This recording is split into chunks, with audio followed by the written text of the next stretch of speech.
to medium center that is located within the confines of the town of Benquevejo del Carmen, but it is actually a suburb of the, if we can use that term, a suburb of the main site of Xunantunich.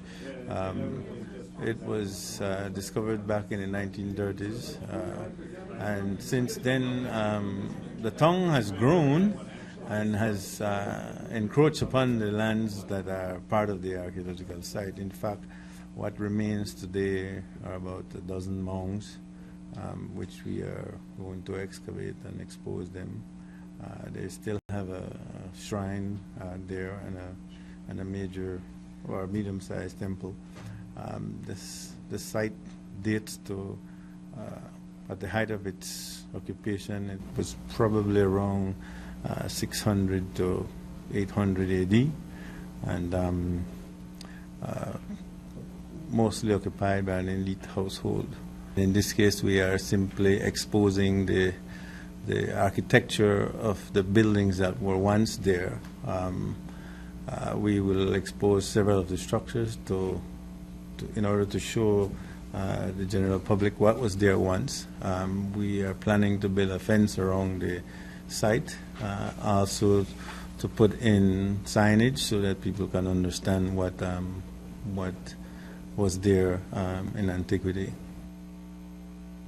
Established in 2000, the U.S. Ambassador's Fund for Cultural Preservation awards grants for the preservation of cultural sites, objects, collections, and traditional forms of cultural expression, including music and dance, as well as language in more than 130 countries globally.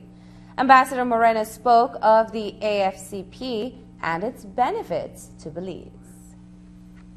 It's a fund to preserve and protect cultural institutions and elements.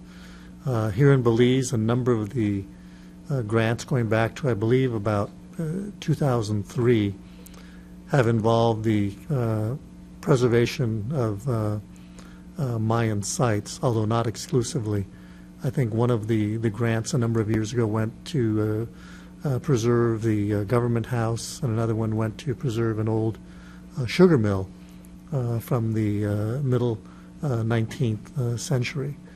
So I think that the purpose of the grants is to recognize that the countries in which the United States has an interest, and usually by way of an embassy or consul's office, is interested in helping those countries preserve its rich cultural history.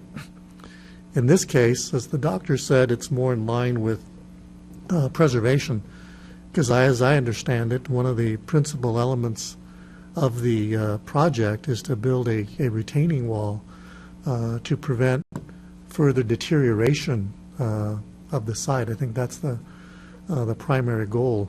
Also, as the doctor mentioned, the building of a fence to protect the site from vandals, or as I read in the proposal, there have been some limited instances of looting by vandals of the sites, cutting into the mounds to see if they found any shards or other artifacts. And it's essential that if you're going to do an accurate and comprehensive accounting of what was there, who lived there, how did they get by on a day-to-day basis, that archaeologists have an accurate foundation upon which to build their assessment of what was actually there.